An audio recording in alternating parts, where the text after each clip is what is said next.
This is an Irreverent podcast. Check out irreverent.fm for shows from all our friends. 1 Corinthians warned you about the women with a loud mouth, and this podcast is just that. Here at the Speaking in Church podcast, we talk all about the regular people and the things that regularly happen to them in the evangelical church. It's a podcast about change, it's a podcast about seeking moral high ground, and it's a podcast for people who are just trying to deconstruct on the safe side. You can listen wherever you get your podcast, and if you want to be a guest, yes, you, regular person, you can be a guest on the Speaking in Church podcast. If you want to come on, just let us know.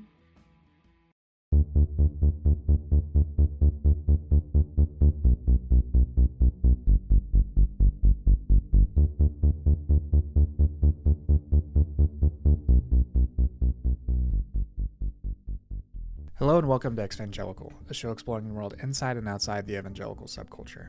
I'm your host, Blake Chastain. I have a return guest today, Lenny Duncan, who is the author of several books, and we are talking about their most recent book, Psalms of My People, a story of Black liberation as told by hip-hop.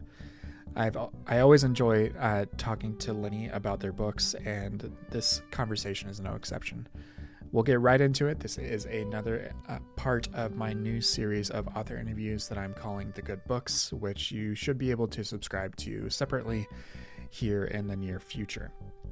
In the meantime, please note that Lenny did have a mobile connection when we talked, and I have tried to clean up the audio as best as possible, but just bear that in mind as you are listening. It is a great conversation, and that really doesn't impact any of that at all. If you want to help support the show, you can go over to postevangelicalpost.com and sign up for a free or paid subscription at $5 a month or $50 a year. You will receive ad-free podcast feeds and additional content here and there. That site is currently being hosted by Substack, and as many listeners may know, it has been the point of controversy for the last couple of months, and honestly for the last couple of years. I am considering options to move away, but please be patient with me, as this is not something that I can do frivolously or necessarily very quickly. There is cost associated with this type of move that I am considering.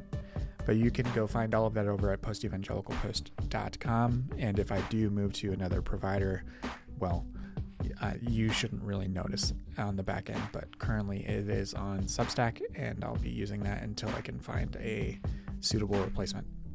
You can also follow me over on Threads at brchastain_, and the same on TikTok, even though I don't currently post that much over there. All right, let's get right to it.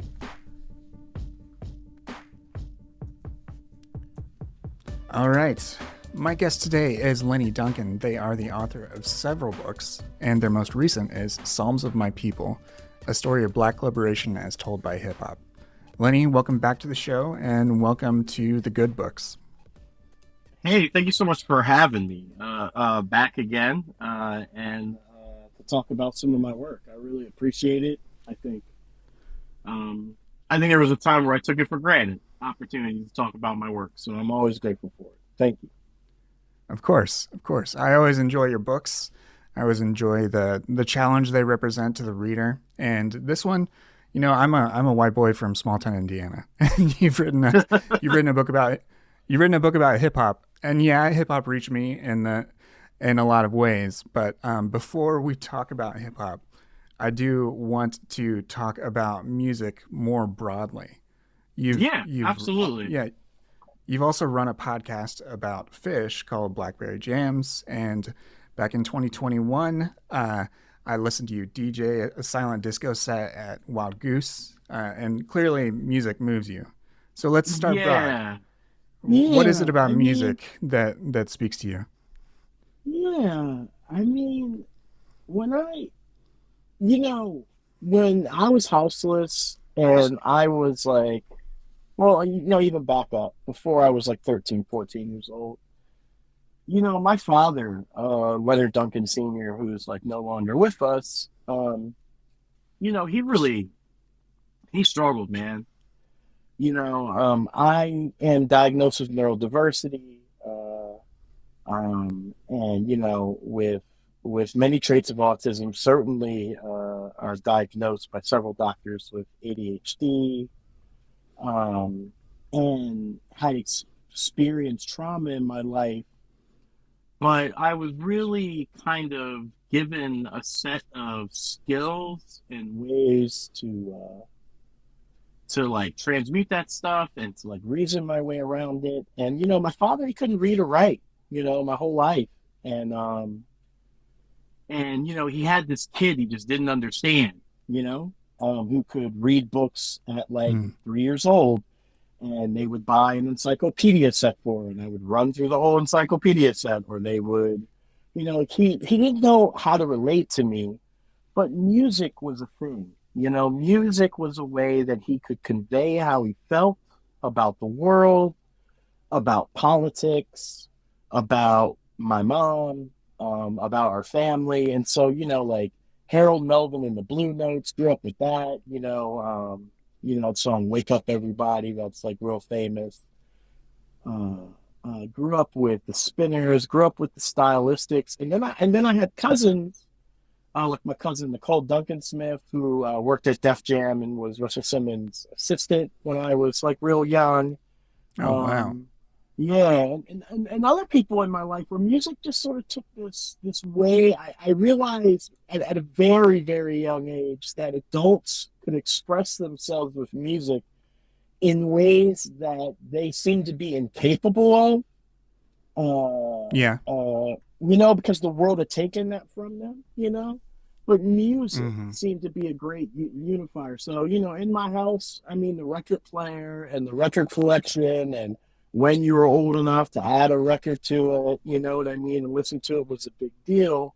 Later on, when I was houseless, I ended up on a Grateful Dead tour and then some Fish tour and then that jam band scene. And that was, if you were living an anti-capitalist lifestyle in the 90s, there weren't a lot of places to go, but that was one of the buckets you could fall into to kind of like, get by.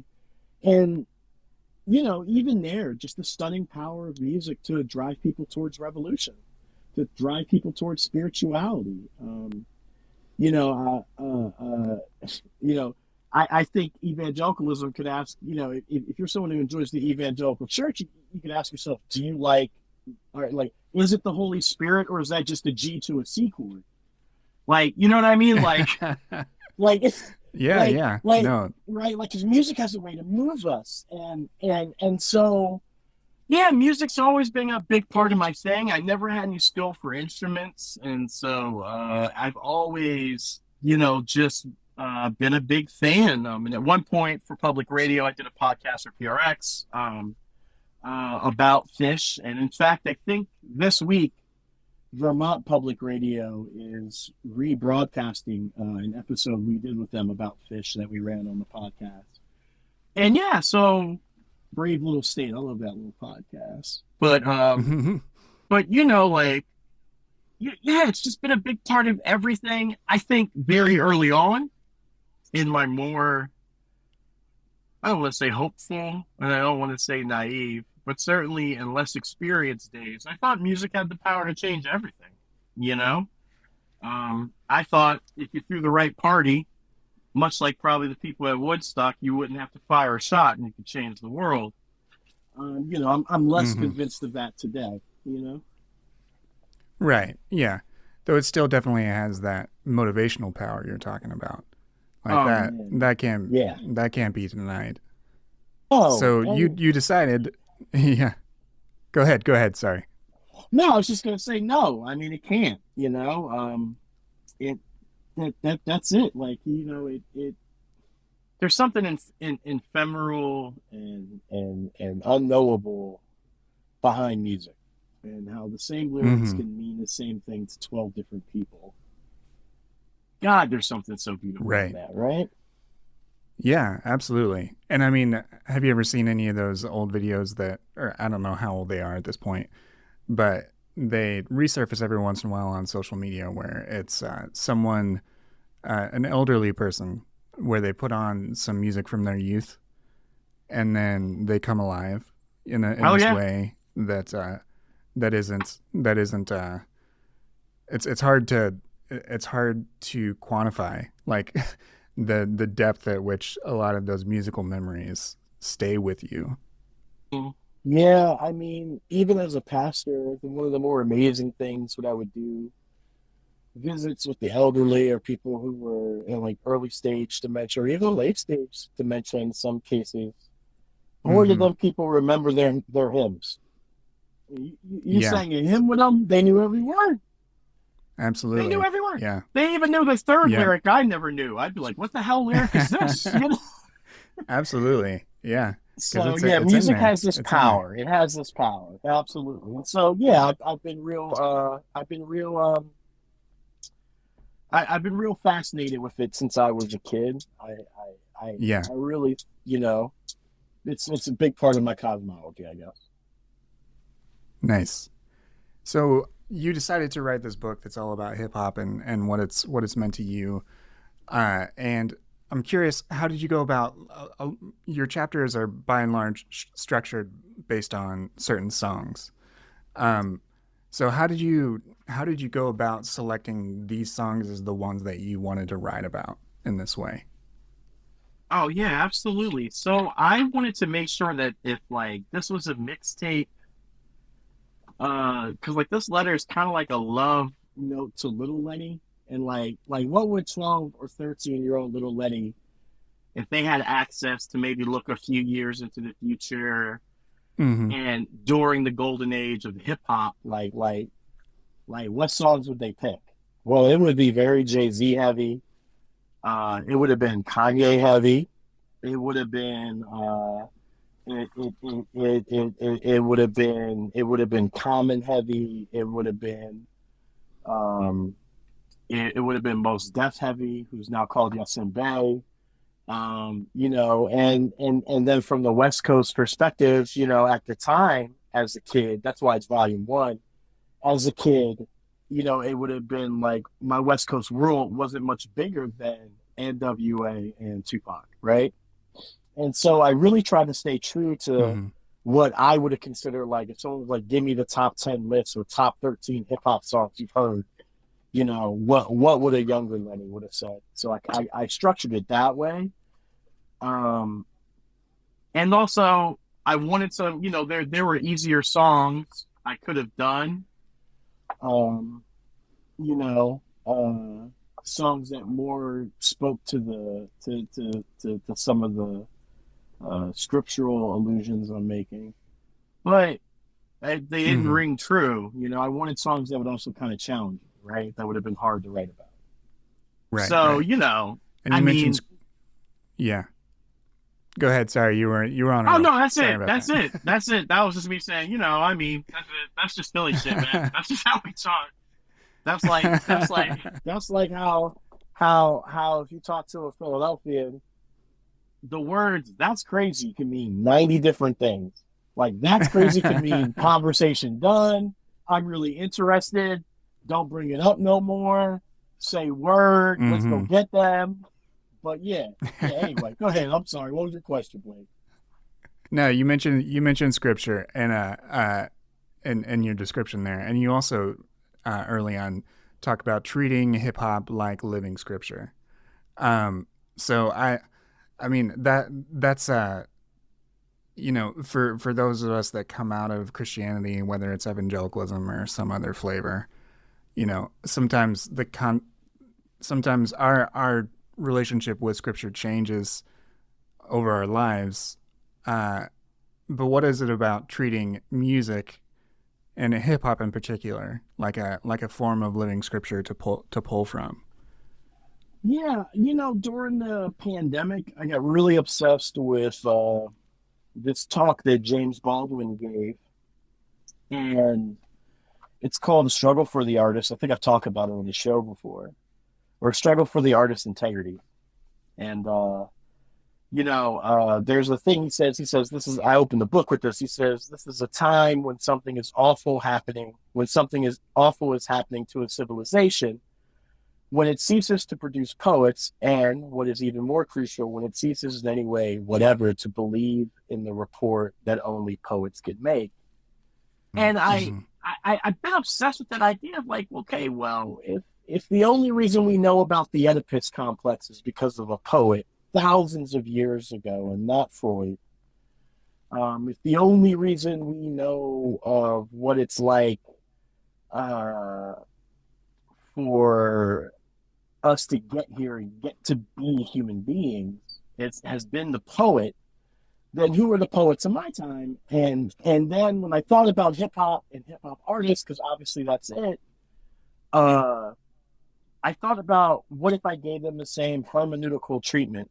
What if I gave it some of the same theological imagination? What if I just took 5 or 6 lines and built whole theological, ontological, and cosmological structures around them?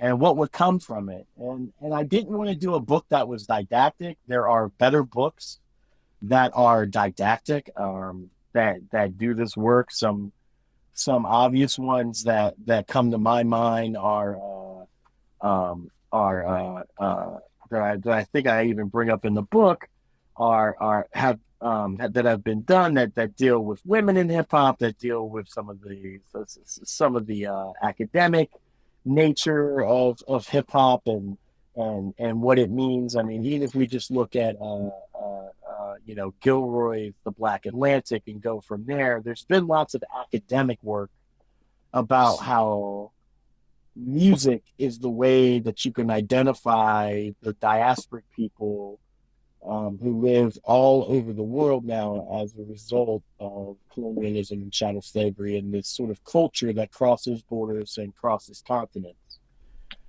And so I thought a lot about what when people think of like what it means to be Black and in North America, around the world, and what and what is the report that people have paid the most attention to. It's been hip hop. And so I wanted to write a love letter to hip hop, and I'm not sure how I did. It's basically the bottom line. And the publisher really let me do it. The publisher really said, well, what if we treated this like sacred scripture? And really, I kind of wanted to create a Black cultural artifact. It's like when you get the book, it's got all kinds of great art in it. It's got a lot of allusions to esoteric or more spiritual kind of things. I talk about everything in here from the Kabbalion, which is a alchemist handbook, to Ifa, to the Book of Enoch, to the King James Bible, right? And try and make sense of my world and the music that's affected it, and so I don't know if you've ever read Be Here Now, but I was very inspired by Alpert's work, or Ram Dass, Richard Alpert, or Ram Dass, as he calls himself, and really wanted to create something that just seemed like it was, you're really not sure what it is when you get your hands on it, right? And you're not sure if you should explore more into it or if you should just let it float over the top of your consciousness, or if I'm saying something serious or if I'm not. It's my prose is okay sometimes. In other places it's great, right? It's my first attempt at poetry too, so there's a lot in it, I guess. I'm getting a little rambly, sorry. No, that's all right. I mean, that's it. It is I really enjoyed the text. I mean, it does touch on so many different things, and uses a lot of different methods and styles to do so.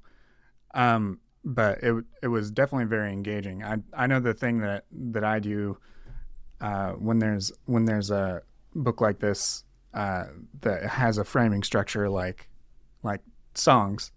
Like I tried to throw on the song whenever I was reading a chapter. Hell yeah. And put it on repeat while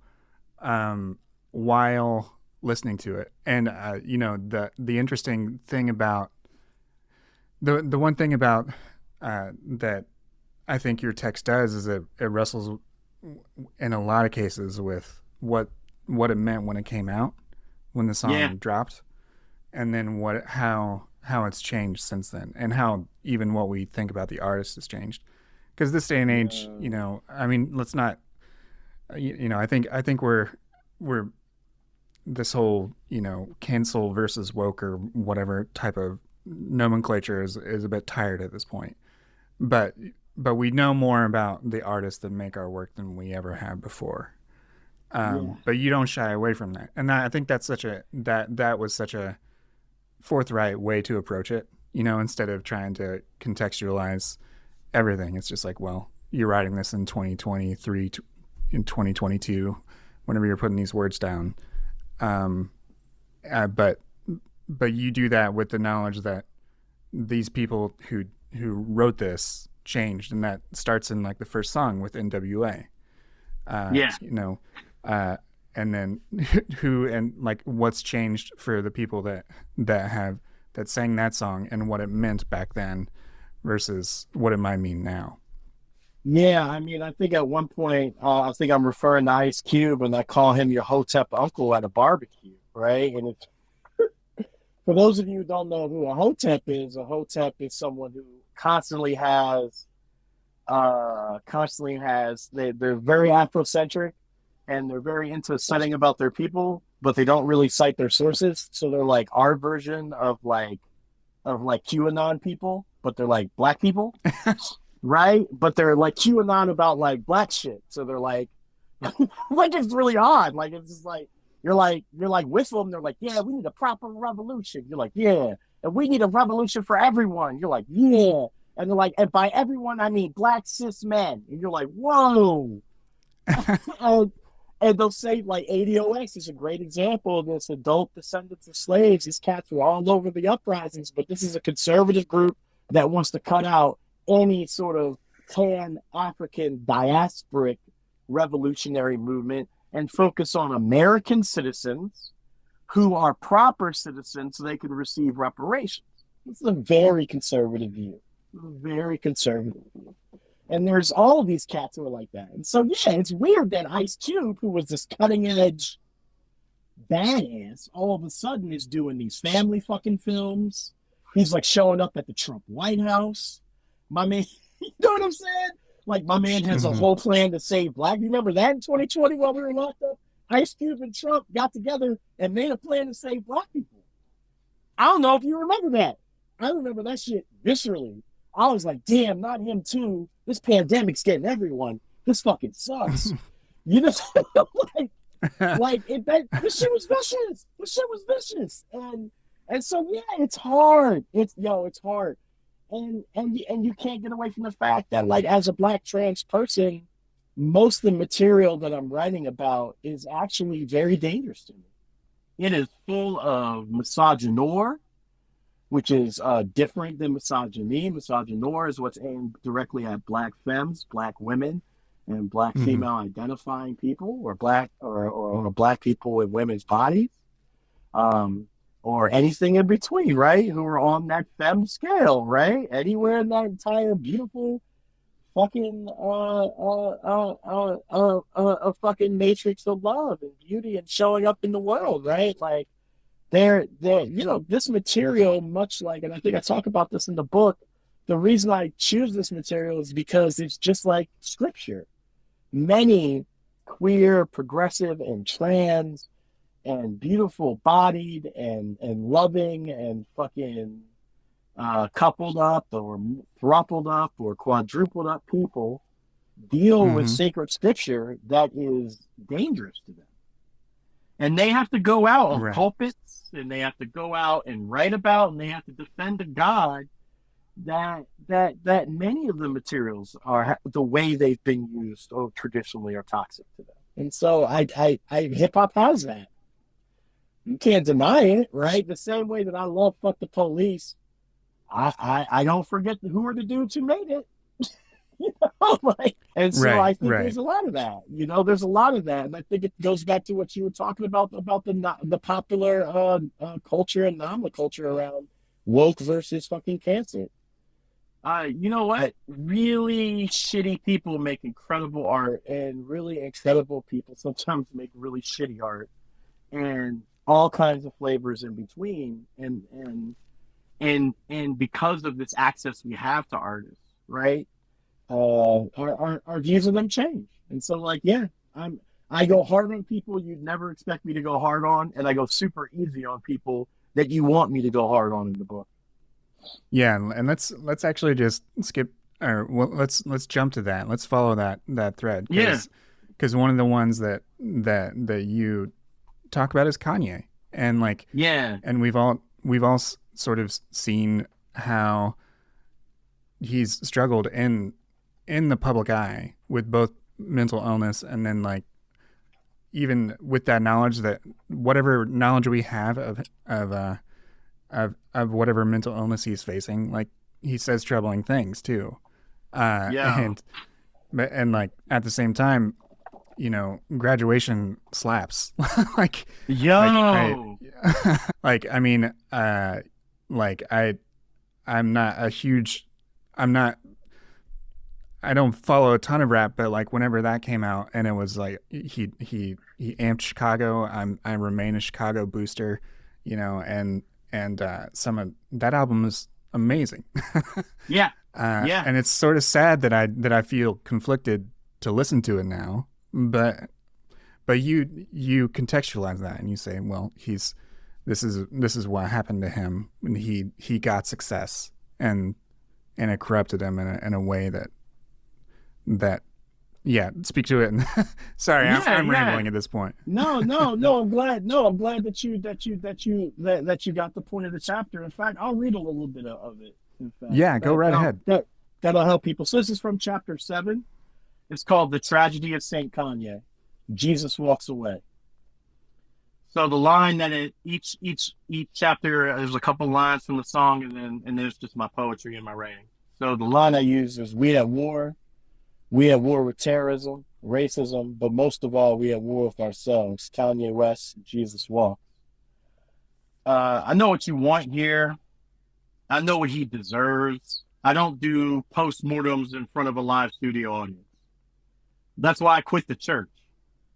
I can feel the bloodlust rise in some of you as you read even this line and slowly realize this will not be this story, this book, this newer testament. You want me to pause this chapter to rip that fucking cell out to shreds. Psalm, scripture, music, literature, humanity is full of stories of tragedy. In this story, about who we are based off sounds that filled our worlds, Kanye will be Ophelia, out in the limb. And we will divest from the divisive war that white supremacy has left us all in.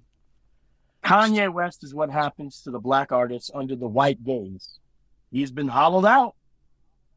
Kanye has left the building in the same way Legion has left the building. A perverse exorcism where we watch the white gaze rip Kanye out. The hordes of 100 lies and twisting of reality enter his shell.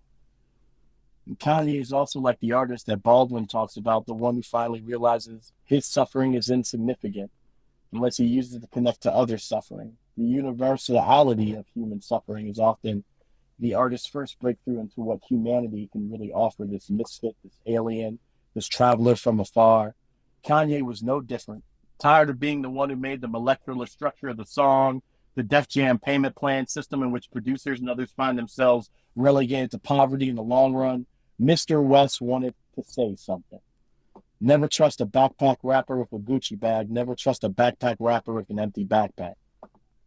And it kind of goes on from there, but yeah, I mean, Kanye is really this case of what happens to the black artists under the white gaze, right? I mean, we know you're beautiful.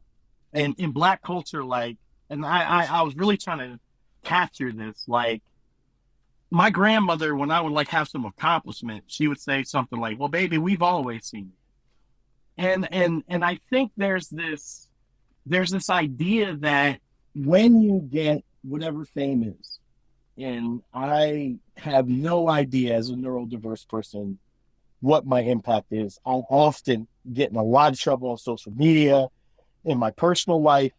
I mean, it's caused problems in my former marriage because I don't know my reach, either how big or how little it is, right? And I over or underestimate what I'm going to be able to do. And nothing has changed about me. Like I'm fundamentally the same person. It's just that white people have noticed me. I used to write poetry in the Fillmore district for change on the corner when I was houseless in San Francisco. I used to sit there for a little typewriter and I'd write you a poem for money to eat. But now white people have noticed me, so it's different. I'm different.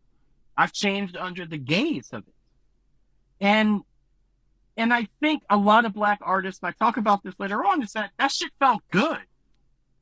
If I'm not going to get on, like, it would be like wild as shit to me to pretend that when the great Leviathan notices me, when the white gaze notices me in this country, when publishers notice me. I'm doing some stuff right now. I'm writing a big story for Meow Wolf, and I'm a story consultant. And there's going to be a big immersive experience, and I put a big part of. There'll be right, like I love that shit. We love to be in the gaze of it. And the weird thing is, it feels like the world is looking at you. I say in the book, but it's really just white people finally noticing you. And by white people, I mean money and white culture, not necessarily all white people. And I'm tracking. It's fucking intoxicating, man. It is intoxicating when you're finally seen, and it is dangerous, and it is warping, and it could break you, and really Kanye is a case of this, where someone was seen so much that the observer effect has changed them into a parody of who they are. I mean, this is the man who said, "We are at war. We at war with racism, terrorism, but mostly we at war with ourselves." This is that same dude who laid that truth that you were like, damn, it ain't even about like the terrorists. It's not even about fucking the racism. It's about what's happening in the everyday struggle of every person that causes these realities to be real. This is, for these realities to be manifest in our world. This is fucking huge stuff for like, what was it, 2008? 2009? This is fucking heady stuff for hip hop, And then we see him years later, and he's wearing on a dance track. On a dance track. He's got people screaming the name of Jesus Christ in the club at 3 a.m. I remember church girls putting their hands up, everybody hitting the floor, right? And if the goal is just to have, if you're a Christian, the goal is just to have the name of Jesus be relevant in each age. Well, there you go. And then he wears a White Lives Matter shirt.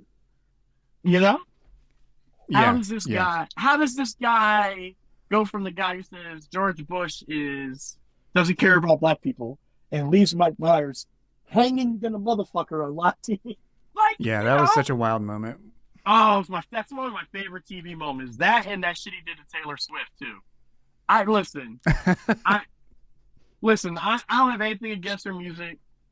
I mean, she's a Nashville product, and I'm not even mad at her about that. Lots of people are Nashville products. Some of my favorite artists, Willie Nelson, born and raised in that Nashville cosmopolitan sound and wanted to do something dirty, but he played that stuff for 20 years.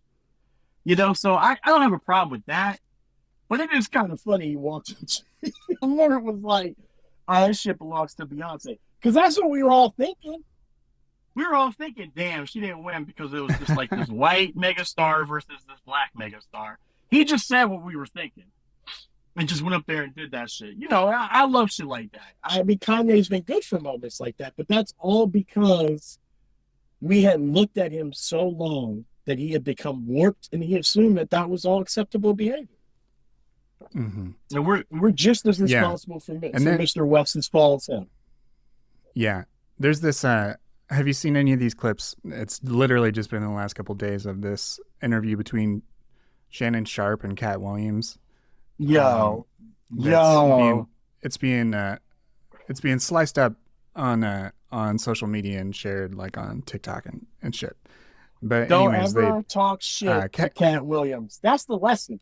If there's a lesson to be taken from this, Cat Williams remembers every rotten thing you've ever done, and don't ever talk shit about it publicly. That's the end of this. He had a comment about Kanye because Sharp asked him, And he said, "We all knew he was mentally ill, and we're not grading him on a curve."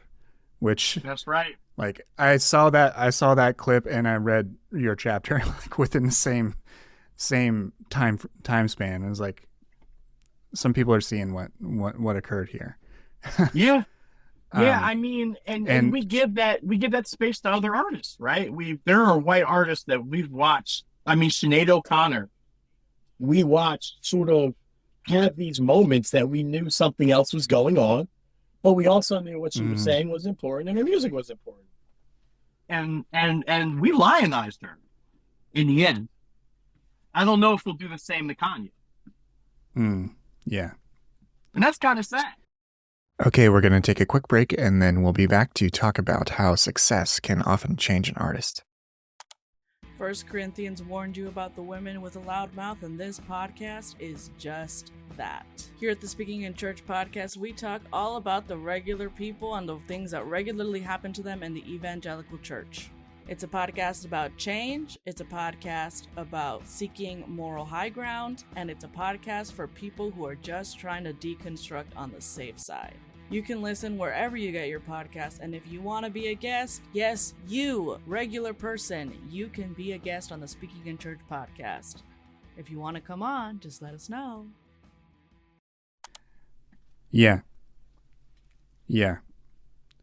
It seems that there's like at least two things that you're highly suspicious of in the book. The first is what we've been talking about, which is what recognition and celebrity and that type of success does to an artist. And then also, to a degree, what respectability does.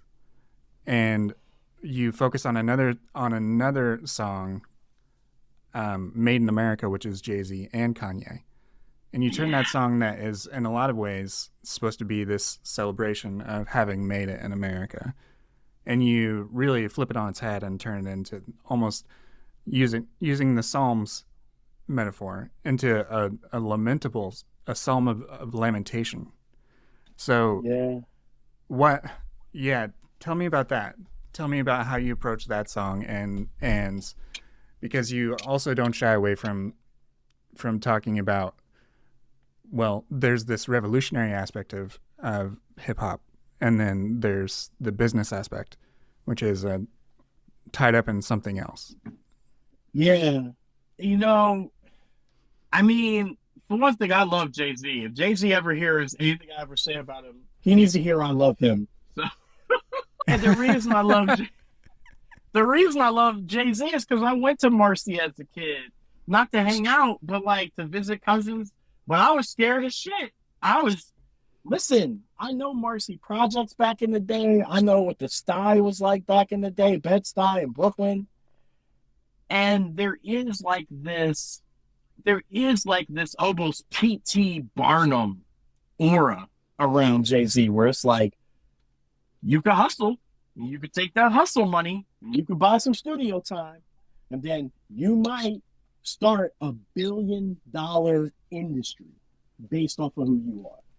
I mean, there is this, in Jay-Z's story, there is this real strong all-American, and it really is all-American. People are like, well, he started as a drug dealer. I mean, I don't know what you know about American history, but selling intoxicants to people is about it's almost as American as land displacement. You know what I'm saying? Like it's up there with apple pie.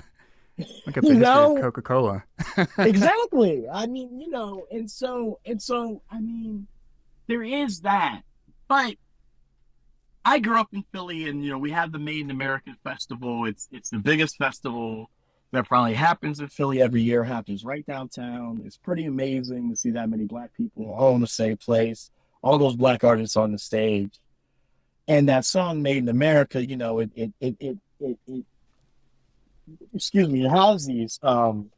has these incredible lines that are like, that speak to black history in this way that it would be hard to ignore, like, sweet King Martin, sweet Queen Coretta, sweet Brother Malcolm, sweet Queen Betty, sweet Mother Mary, sweet Father Joseph, sweet Jesus, who made it in America. But were really manufactured in America. Black people were brought here as property, as equity.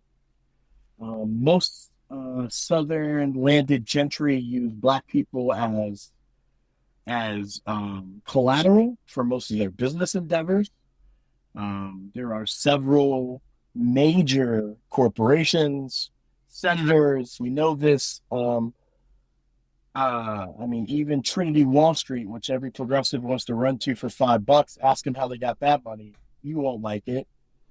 And so we know that black people are a product. And so what is that product, right? And what does it mean to be manufactured in America? What does it mean to make it in America? And at some point, I think it becomes a nightmare. I think at some point, the American dream becomes a nightmare for black people. Especially, I think about, what it must be like to rise to such heights that you can actually see the bars of your cage. And there has to be some of that with Jay. There has to be some of that with Kanye. And then and then you can't get away from the fact that Jay-Z becomes one of our first hustler billionaires, during the pandemic, my man. I mean, I'm not saying it's a cryptocurrency scam, but a lot of other people did, right? And right, other things that Jay's done over the years, right? That makes you think like, well, what is the value of this success? What's the value of making it in America? You may say, well, $1 billion softens the fall. Yeah, you're right. So does 250,000. So does $1 million. So does 14 million. So does, I think he's worth somewhere roughly around a couple billion now, right? Yeah. I'm sure his life is a lot easier than mine. But, it always comes down to like what this guy once told me in this houseless shelter I was in, because I was always bitching about money. I didn't have anything right. And I was always complaining I didn't have what other people had. And he just looked at me one day and he says, Len, do you know how much money is enough money? I said, how much? He said, just enough not to rely on God. And there is something different about people who have enough money not to rely on God, who don't have to hold their little financial butthole puckered at least once a year. There's something different about them. They move different, they walk different, and we know these people when we come across them. And some of them carry themselves in certain ways. And Jay carries himself in this very big way that it makes him at once my hero. I think Jay-Z in a lot of ways is what Malcolm was for people in 64. I think Jay represents some of the best and some of the and some of the more problematic parts of black manhood, and what you can do and who you can be, starting from absolutely fucking nothing. But I think there's this lie inherent in it that it's almost like the lottery. You know what I mean? It's the same thing that Trump sells to white people, right? Well, as long as Trump's a millionaire, I could be a millionaire, right? I think it's the same thing with Jay. He sells the same thing to black artists, and that's not the case anymore. He got popular at a very particular time in a very particular place, almost like Motown. And I'm not sure music's in that place right now. You know what I'm saying? Particularly hip hop music. Right. So, it keeps the dream going where you're like, oh, I can make it too. I don't know. I think the system's pretty fucking rigged against you. And one guy out of 32 million got fucking lucky. So you have a 1 in 32 million chance of being Jay-Z. That's, and maybe you like those odds. Those are better than the Powerball. I mean, and that's the thing too. Like, as a writer and as an artist, you make your luck. Yes, you do get lucky. Yes, the right person hears your stuff. Yes, the right editor reads it. Yes, the right audition. Yes, the right production company. But you also put in a ton of work and a ton of preparation so that luck would be real. Right? And so there's that too. I think my man put in the work and the dedication. So when his time came, he was ready. So but yeah, I struggle with it, man. But you ask me now to put on any hip hop artist to explain what hip hop is to someone. As a Philadelphia kid, if it's not the Roots, it would probably be a Jay-Z album. It'd probably be a Reasonable Doubt. I'd probably get Jay-Z, Reasonable Doubt, and be like, "This the album you need to listen to. This is how this is hip hop to me." Right. Yeah. I mean, those tensions are there, and it's better to address them than pretend they're not there. You know, you can't pretend that he's not a billionaire. Billionaires shouldn't exist. He's become something different. So I mean, yeah. Do you know how many? If you made 100, I think I just saw a thing. If you made I think it was $100 a second, it would take you 1,000 years to earn $1 billion. To put it in perspective for you, it's insane. It's an insane amount of money. It's insane. Absolutely. And yeah, it the fact, and to your point earlier, just even about the economics of somebody making that again, all the main megastars that are still around are the people that hit the scene and got big in 2010. Those are the megastars. Try to think of a new megastar before streaming, before these are still pre-streaming people. Jay-Z, Taylor Swift. Yeah, all that stuff. Beyonce. Great. Look, why do people go to Fish? I mean, Fish did a huge thing in New York where they redid their album from it's their original album they wrote in the 80s called Gamehenge. But they performed basically all of Gamehenge, which is something they did in 1994. It was 30 years later. And Madison Square Garden was fucking packed. Because that's where the money is. You make money touring. Right. And if you can't pack them in, right, you're not going to make any money off the streaming stuff. It's just not going to happen for you. So yeah, it's a different world for the hip hop artists nowadays too, right? Yep, absolutely. It's just to just thinking about the economic systems, and that's not necessarily been the focus of our conversation, but I mean it's there and it's present in hip hop and in every other type of popular music. It's just it's right there to be seen. They're not necessarily hiding it. Nah, they're like, this shit's oppressive. You want some? They don't care. Sign up. You're like, okay. You're gonna take advantage of me? Okay. I mean, because what else are you gonna do as a black artist? What else? How else are you gonna be seen? And that's the thing too. Lately, we were talking before we got on the air about writing projects and stuff we're working on. That's why I'm trying to get into writers' rooms. That's why I just want to be in the back somewhere. That's why that's my preference now. I'd rather be on big, ginormous group creative projects. I'd rather be writing for Netflix. I'd rather be, and no one know my name. And I'm just the person who writes up the stupid backstories for all the stupid sci-fi stuff. You know what I mean? I'd rather be part of a writing team or a writing group and not have to face so much of the gauntlet of the artist is the art and the art is the artist. That has been probably the most damaging thing for me as an artist, right? Long gone are the days where you could just live on your art. You know what I mean? You can't. People need to know you now. They have to know who you are. Or they don't buy it. Yep. They don't sign up for your Substack or your Patreon or whatever. They don't. Yeah. It's tough. Absolutely. Yeah. Yeah. And I mean, the hard thing is that for a lot of artists, the thing you're documenting is how you change. And people don't necessarily, they don't want to see you change. They, the thing that makes the algorithm, churn your stuff and put you in front of people, they want the same thing. Yeah, do it again. Over and over again with different variations. Yeah, I mean, the leap from my first book, Dear Church, which was definitely a much more, it was definitely Christian apologetics.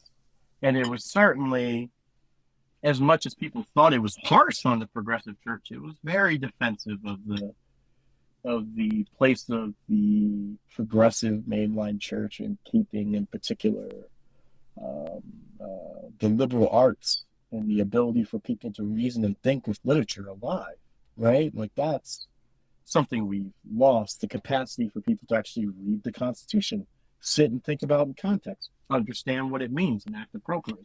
These are all skills that are lost now. And really, the mainline church was one of the few places where people in America, you're not allowed to reason without faith.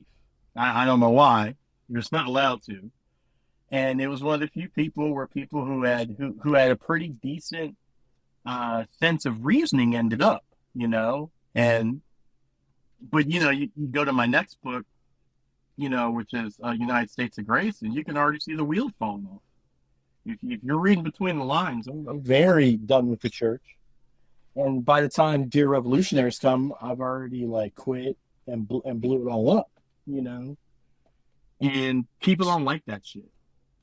I lost a lot of followers on the way. Yeah, but you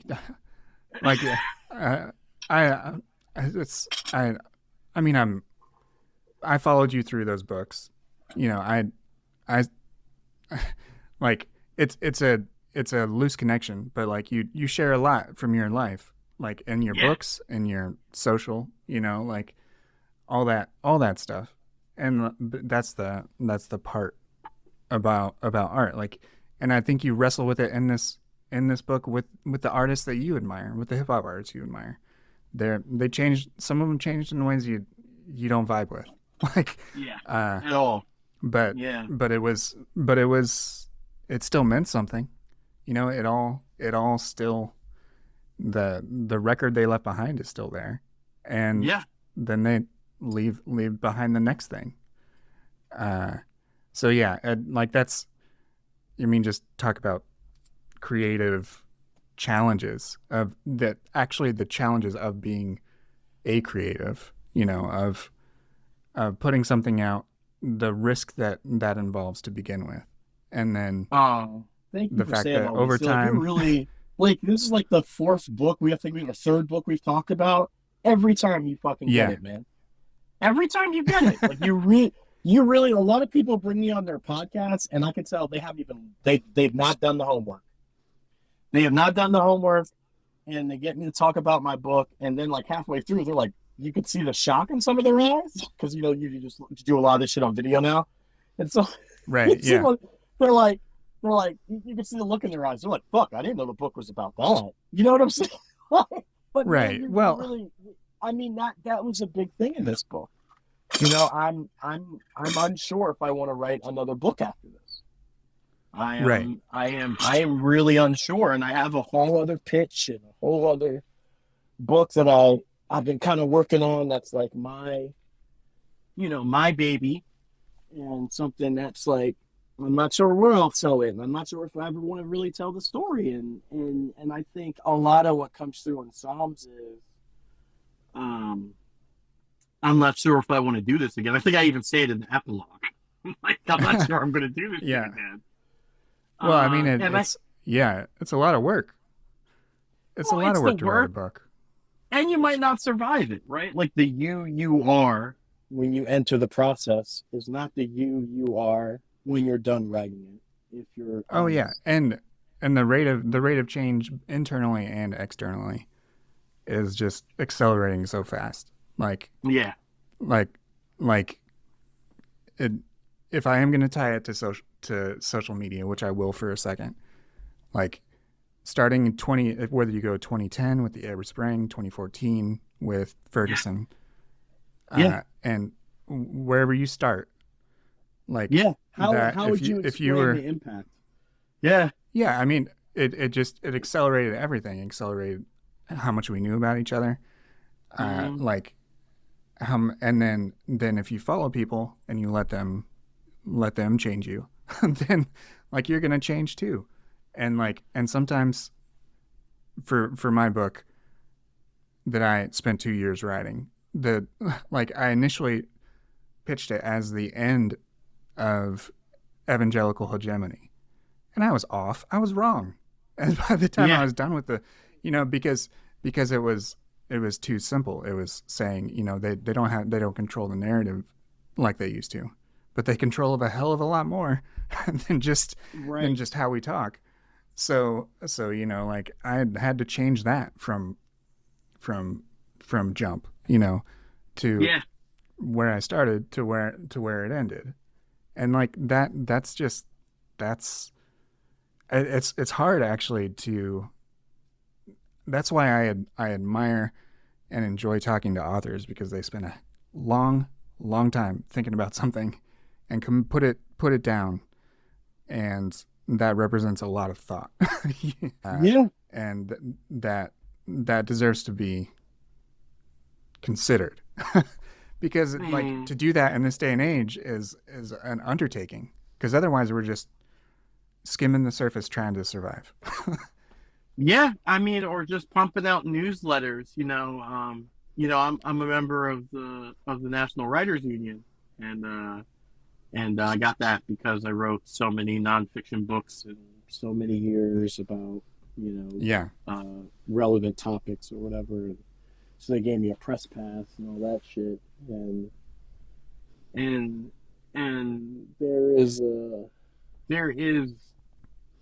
there are several ways we can tell stories, but we don't tell stories like we used to. I mean, Hunter S. Thompson would go spend weeks somewhere.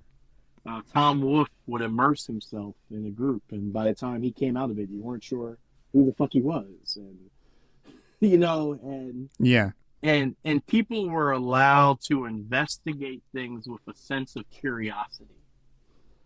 But I think having not necessarily the right answer, but answers at your fingertip, has limited our sense of social imagination with one another. And writers kind of hold a place for that. And I'm not sure that I know it's not going anywhere.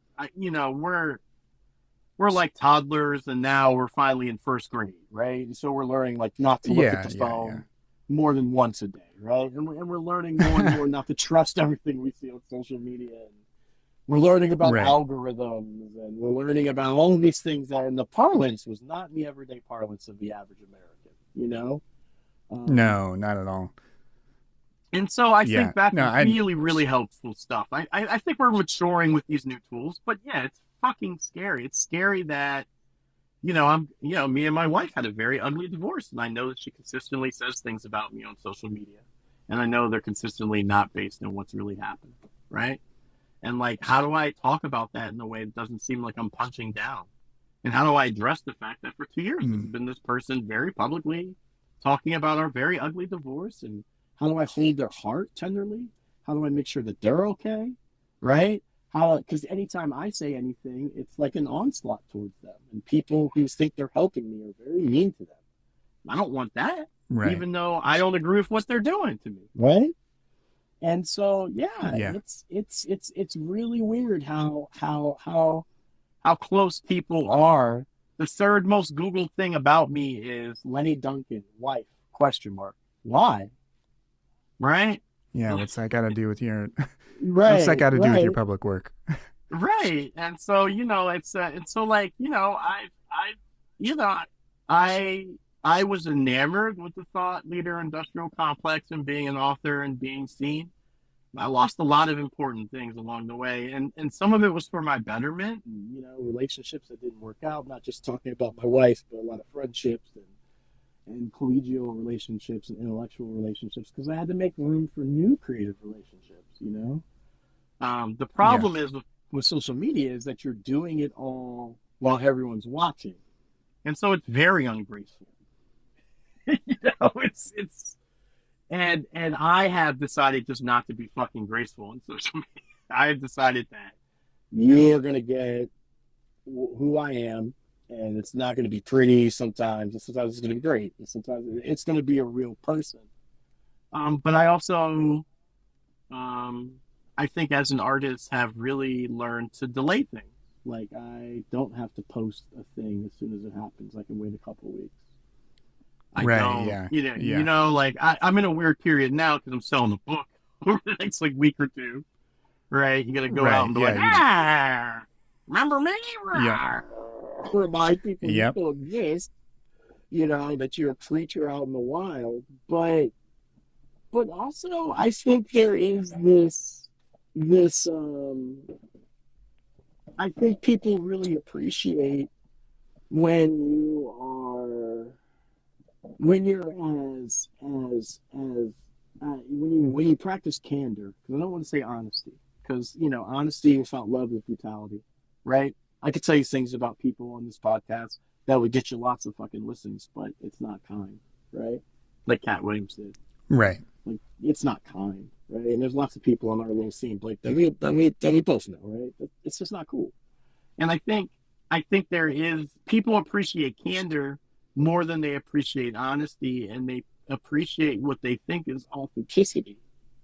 Um, but there's just a price for it. There really is. There's a social price. There's been a price to my Mhm. career. Things that maybe the world shouldn't know about me. They do know, whether I like it or not, right? I remember Mhm. going dating for the first time since I've been writing. And several people I dated were just like, well, fuck listening to them. I'll just buy their memoir and listen to the audiobook. Mm. And that's weird that people can do that kind of shit. You know what I mean? Right. Yeah.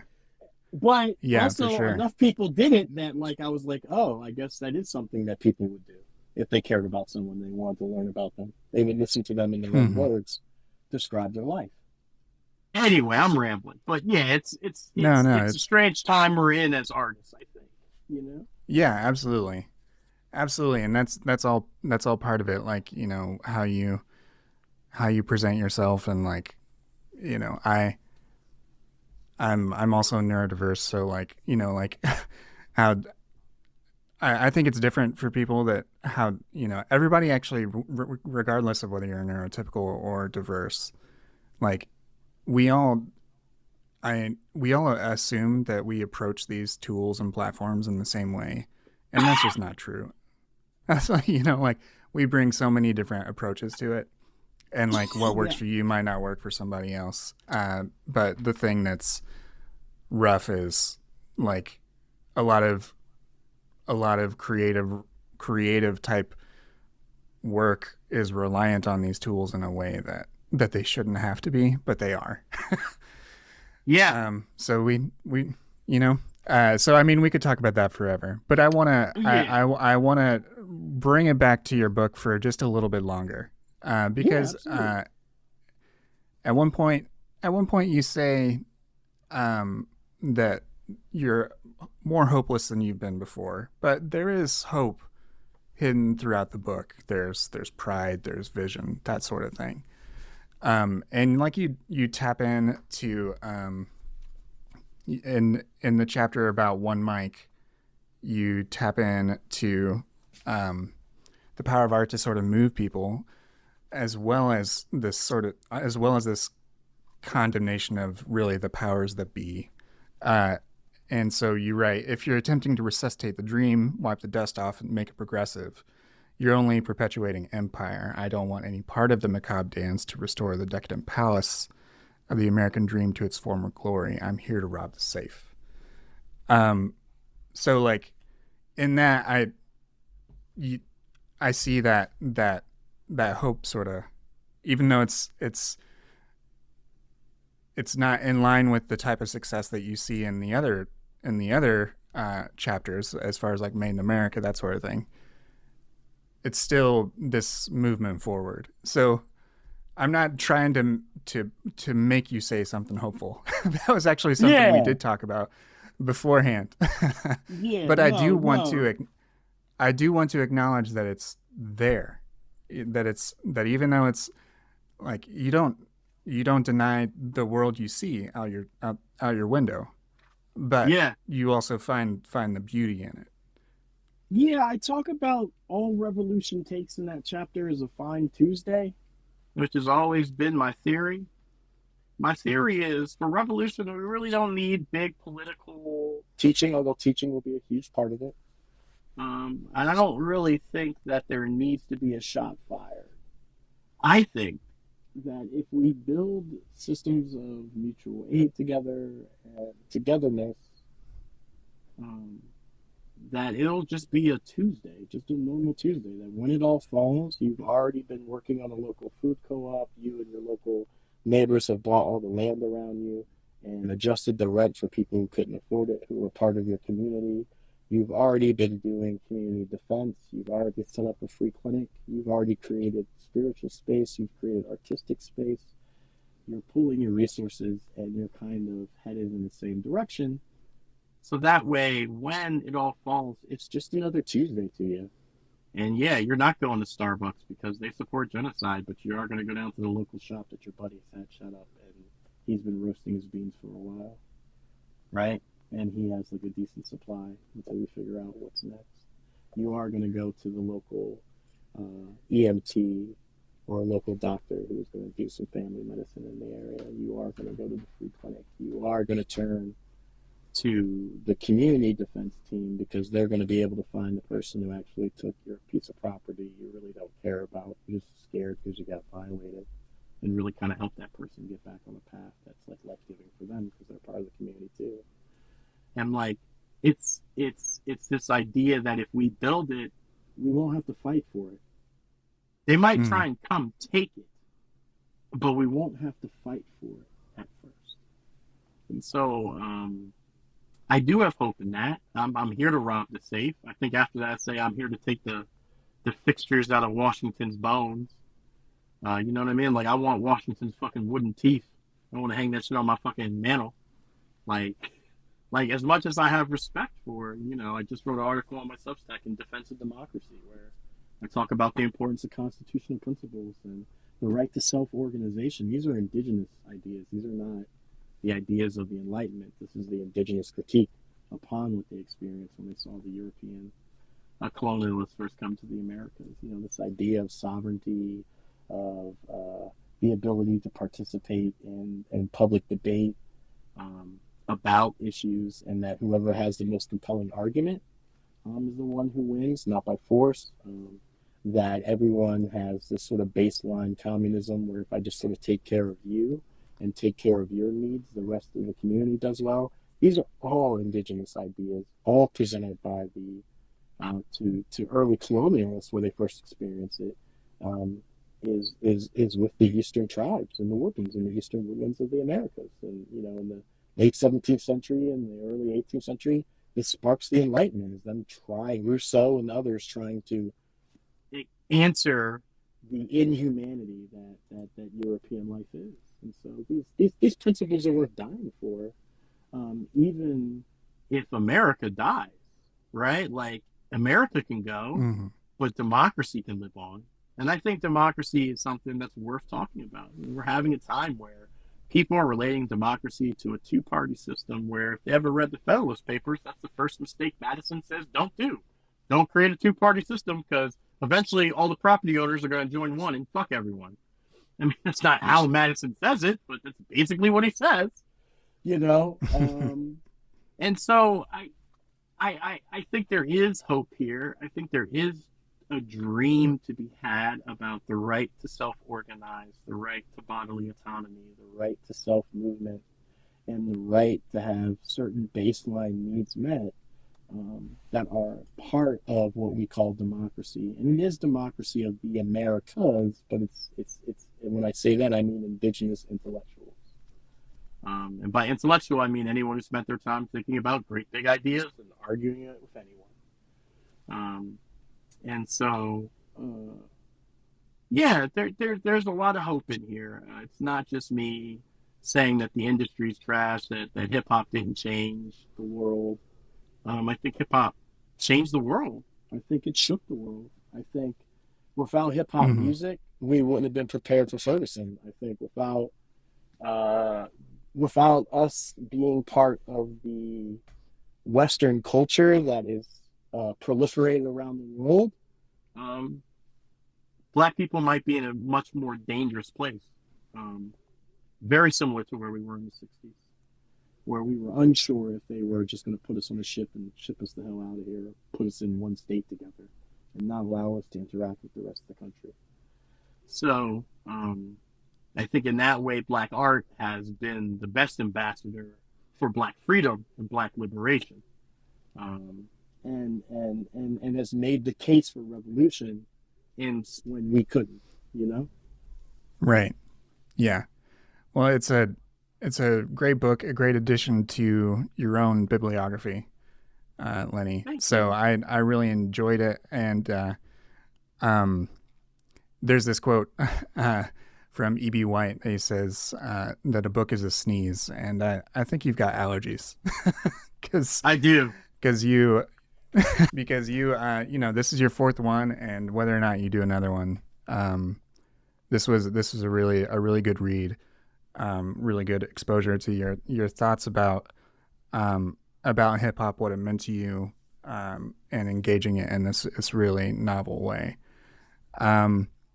So I just want to thank you for coming on and talking to me about it for a little while. Where can people find the Anytime. book?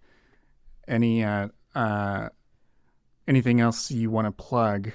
Again, the title of the book is Psalms of My People, a story of Black liberation as told by hip hop. Yeah, so I'll be in LA at St. Mark's Church if this runs before next Tuesday. I don't know. Um, on Martin Luther King Day, I'll be in Houston doing a book event, and I'm mostly just doing open mics. So it's not me reading from the book or talking about the book. It's like mostly just me hosting an open mic, and like maybe I'll read a poem. Oh, nice. Yeah, so I really want to hope. I really want to hear your work. I really want to hear other people's art. I want to experience that. I really want to stay to stay true to the premise that only the poets know the truth about us, and musicians. And by poets, Baldwin is all artists. Uh, but yeah, LennyDuncan.com. You can get a link to the book. It's available everywhere. Um, if you look on my Instagram at Lenny A. Duncan, you could see all the different bookshops. There's one on the West Coast, there's one in the South, and there's one I think I'm about to announce on the East Coast that wants to do a book event that are either Black owned or queer owned or brown owned or indigenous owned. It is an indigenous artist who does all the artwork in the book, who I'm really, just really grateful for. Nizolani Samu. Richard Tapp did the cover design, but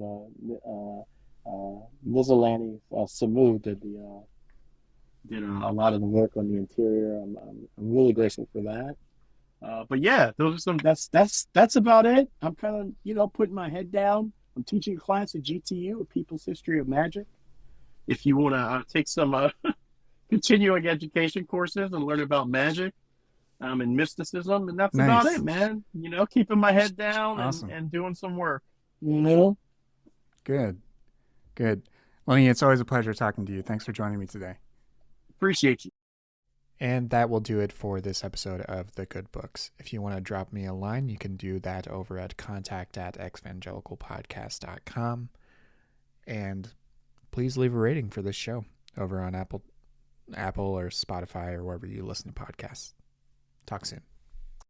1 Corinthians warned you about the women with a loud mouth, and this podcast is just that.